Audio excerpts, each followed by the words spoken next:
here's this storm that we're supposed to have a tornado warning in.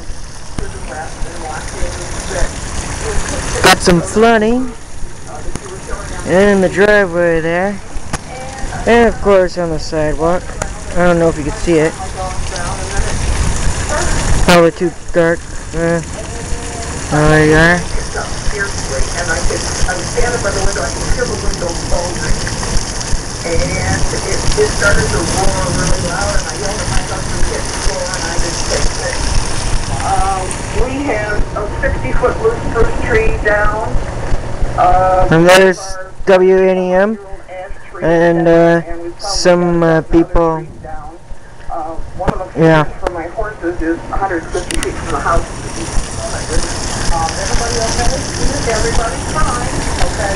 We just have to take off the siding off and it's probably going to get care of the bumper house. Now, you said you said the window bulging, can you feel anything else? Here's a view of the southwest actually, of the house.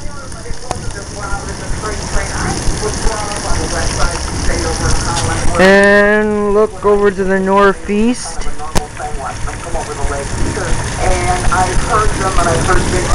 Yeah, that's southeast. I don't think it was straight line wind because of some of the damage it did to our trees and what I saw flying. Yeah, there goes an oil tanker. 2 oil tankers. People still traveling around.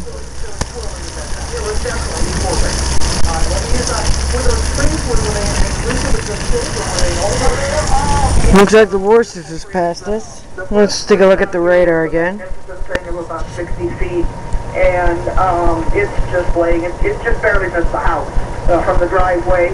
And our old ash tree, we have been trying very hard to save it from emerald ash borer, but I think we're right in the middle of the storm.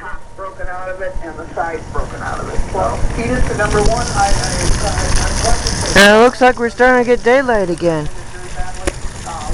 And there's the flooding of the driveway